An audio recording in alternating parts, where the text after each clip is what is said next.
à Brazza. Chaque flamme révèle une émotion.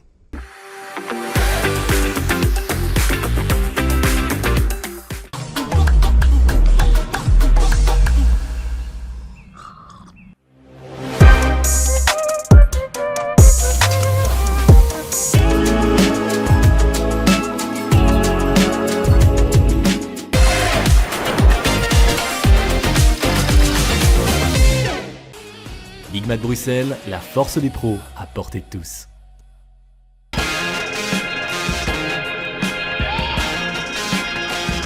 Le Time Off, ouvert jusqu'à 23h, votre pause plaisir à tout moment de la journée.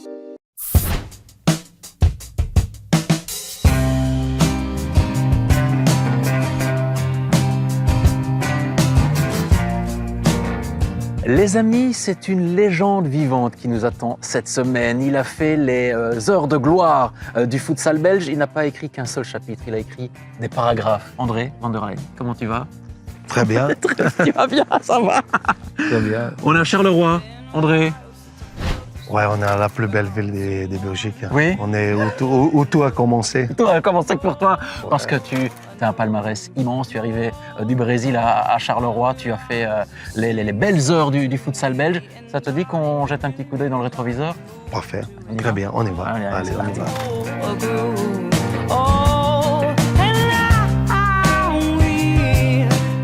C'est un plaisir immense que de t'avoir à nos côtés aujourd'hui pour Futsal Le Mag. On l'a dit, tu es venu du Brésil en Belgique. Tu savais, c'était dans ton fort intérieur, quitter le Brésil pour faire carrière en Europe. Ouais, c'était un rêve d'enfance quand j'ai commencé à 5 ans. Et dès que je suis arrivé ici à Charleroi, je suis arrivé dans un groupe extraordinaire avec des dirigeants et des joueurs extraordinaires qui m'ont accueilli vraiment bien. Et là, tout était mis en œuvre pour que les bonnes conditions soient optimales pour qu'on puisse faire une belle carrière. Tu arrives le 26 juillet 2002 en Belgique, c'est ça? C'est la date précise? La date précise. Quel a été ton premier sentiment en foulant le sol belge? C'était déjà très ravi de commencer la saison, c'était de travailler. Je suis arrivé, en l'occurrence, dans la maison à Menezes, à Ricardo. C'est lui qui m'a porté, dans laquelle je le dois beaucoup. Si aujourd'hui je suis devenu le coach que je suis, c'est aussi une grande partie à Ricardo. C'était ton entraîneur? C'était mon entraîneur à l'époque qui m'a fait venir.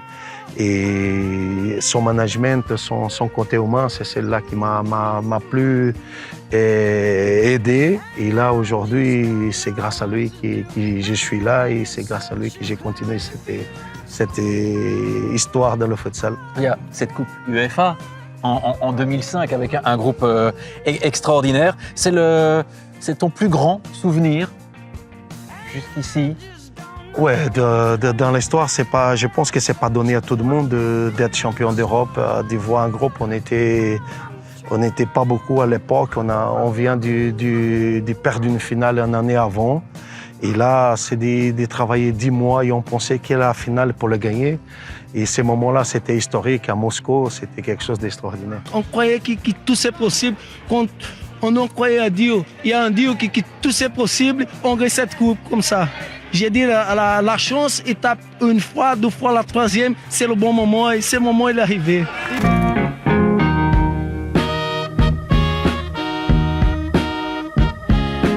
Notre ami ici à gauche, il a été pendant longtemps meilleur buteur de la compétition. C'est bien ça, 54 buts. Ouais, plus des 20 ans, 54 buts. Ça, c'était quelque chose d'extraordinaire. Je comptais plus les goals, mais ça arrivait naturellement grâce au travail, grâce à mes coéquipiers qui souvent facilitaient les tâches et parfois j'étais juste mettre le ballon dedans. Il y a aussi chez toi quelque chose qui marque, tant en tant que joueur qu'en tant qu'entraîneur, c'est cette grinta. Elle vient d'où? C'est dans le sang? Ça vient dans le sang, ça vient de mon quartier. Quand j'ai commencé à 5 ans, parfois dans la ville, il n'y a rien qui a donné, il faut construire.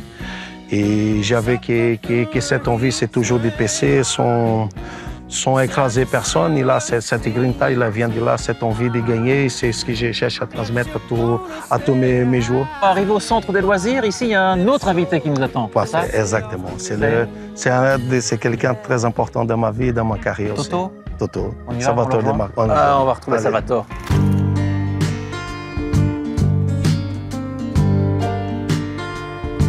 Toto, je peux vous Oui, appeler c'est Toto. Toto. Ouais, Toto, ouais, quand vous l'avez vu la première fois, Ah, quand j'ai vu la subjugué. première fois, moi je connaissais quelques mots. Bon, l'italien m'a aidé un peu, mais avec le brésilien, j'essayais de m'adapter un peu, mais il ne parlait pas du tout le français. Hein. Alors voilà, donc je les ai accueillis, je les ai amenés à Charleroi. J'ai été directement chez le président, on les a présentés. Et puis tout doucement, je me suis occupé comme de tous les Brésiliens.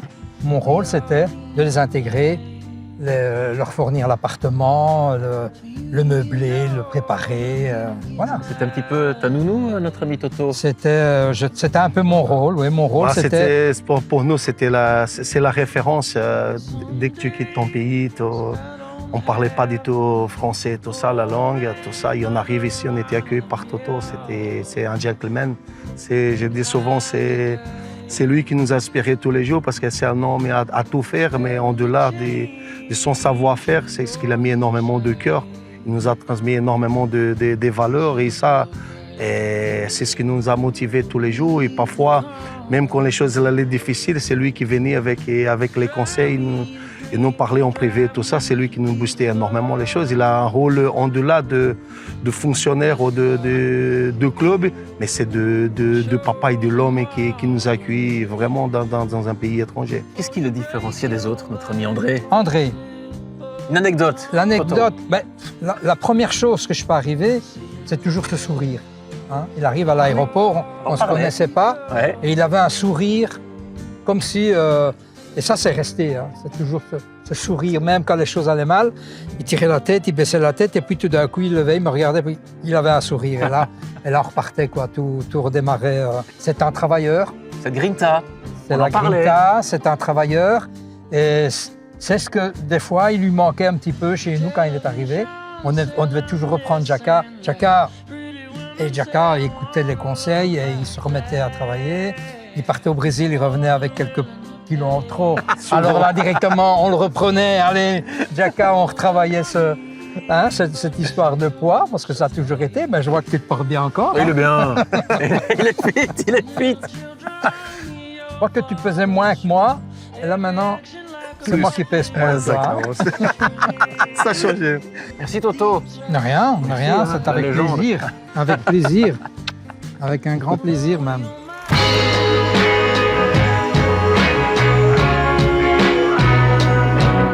Tu es venu du Brésil, tu es arrivé en Belgique et tu es devenu international, quasiment 50 sélections. Ouais, ça c'était en 2007. Et j'ai pu avoir le passeport et que ça m'a donné. Et c'était un rêve d'enfance aussi, de jouer avec l'équipe nationale. Et là, j'ai joué avec la Belgique sur une Coupe d'Europe, des voyages partout dans le monde entier. Et ça, c'était quelque chose d'extraordinaire. Ensuite, il y avait la transition parce que tu es devenu et tu es toujours coach. Et à quel moment tu t'es dit j'ai envie d'un petit peu marcher dans les pas de mon mentor Ricardo Menezes? Ouais, je pense que c'est Ricardo qui m'a donné ses goûts déjà. Quand je les voyais coacher, tout ça, c'était quelque chose d'extraordinaire. J'ai trouvé ça. Je pense que ça, c'est le management, c'est le contact humain, c'est pas simplement la tactique ou d'autres autres aspects qu'on parle souvent dans le monde du sport, mais souvent c'est le côté humain. Tu fais tes armes à Le Goy, tu pars en France. Ouais, j'ai parti à Laval pour un projet qui ça durait 7 ans. Aussi, c'était extraordinaire, c'était des super moments, jusqu'au moment qu'on arrive à gagner, à faire un doublé aussi historique et coupe championnat. Ouais, c'est fou. Mais l'appel du pays, l'appel du plat pays te manque un petit peu? La Belgique, comme j'ai dit, je ne suis pas né en Belgique, mais c'est comme c'était mon pays d'origine. C'est là que tout a commencé. C'est sport, ça me donne vraiment envie de le faire plus. Et l'appel du pays, ça m'a directement touché, je suis revenu. Et là, c'est Rentals. Là, c'est les Rentals. T'es bien, là, hein? Je suis très bien, une super saison. avec des dirigeants qui sont extraordinaires, avec un staff qui est là 24 heures pour le club, avec des joueurs super. Je suis très, très content d'être là.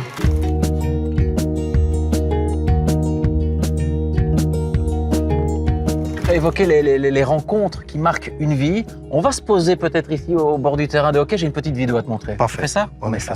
Jaka, tu le sais, au niveau pivot, tu étais certainement un des meilleurs pivots qu'on ait eu en Belgique et même en Europe à l'époque de Action 21. Et tu étais un des joueurs avec qui j'ai travaillé, sur qui je comptais énormément. Et je me souviens quand je t'avais repris avec moi à Chaplino à l'époque, au Futsal Team Chaplino, avec Liliou, avec Ferman. La saison qu'on avait fait avec les jeunes, vous avez entouré les jeunes magnifiquement.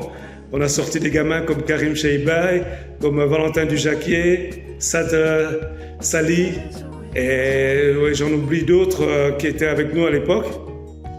Et donc voilà, j'ai passé des moments merveilleux avec toi, notamment la finale de la Coupe d'Europe qu'on a gagnée.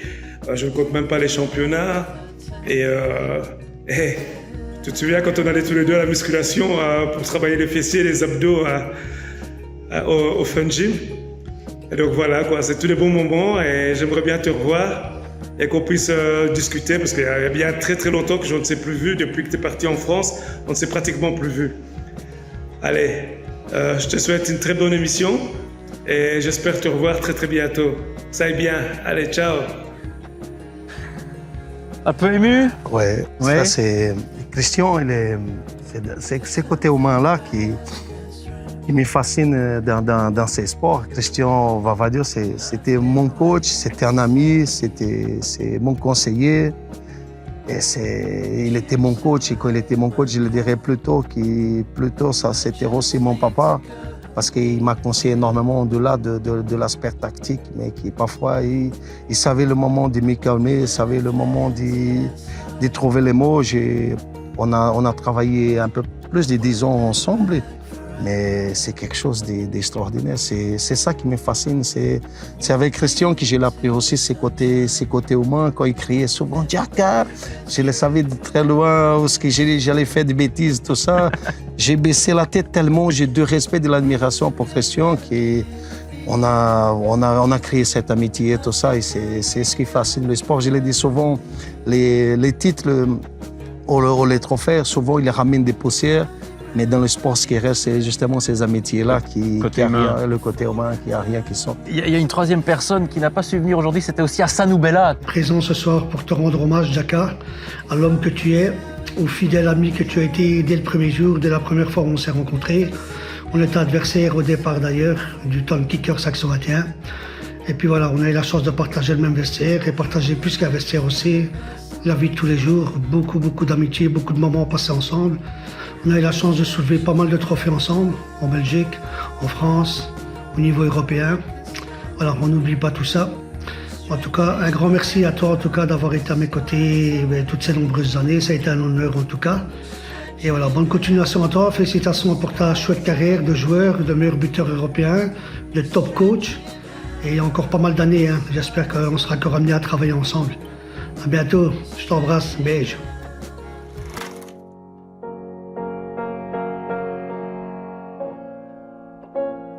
Finalement, André, quand tu regardes ta carrière, le plus important, c'est quoi? Ce sont les trophées? C'est ces personnes que tu as rencontrées durant toute ta carrière de joueur? Ouais, je les dis souvent, c'est les rencontres, c'est les personnes, c'est les souris, c'est des bons moments, des mauvais moments aussi, des mauvais moments, parce que dans le monde de haut niveau, il n'y a pas que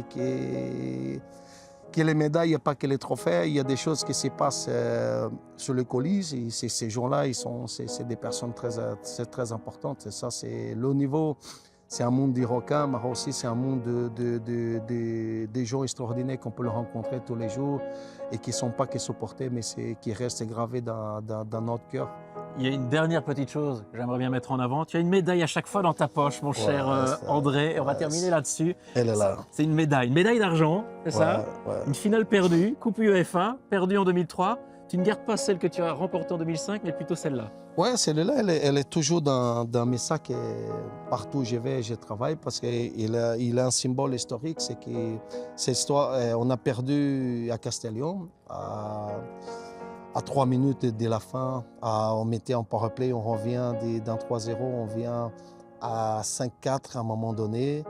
On a le ballon, on n'a pas marqué. On perd, mais ça, c'est une anecdote. C'est simplement que ça me rappelle de recommencer. C'est une médaille qu'on a eue pendant 10 mois. On a travaillé énormément pour 1 an après savourer le titre. Et tous les jours, je le dis souvent, j'ai travaillé énormément pour que la défaite, elle vient jamais. Voilà, c'est qu'elle vient impossible. Et c'est justement, partout où je vais, elle est toujours avec moi. Pour conjurer le sort. Exactement. Voilà. Merci André. Merci de nous avoir accordé un petit peu de temps. Ça fait plaisir. Et que tout a bien avec Avantage. Merci à toi. Merci.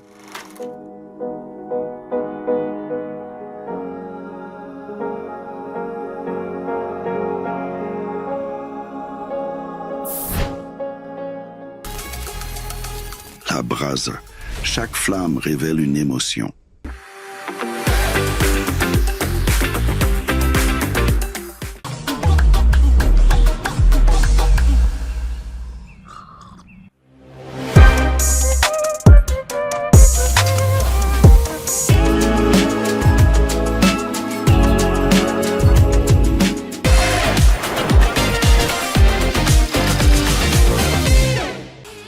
Big Mat Bruxelles, la force des pros à portée de tous.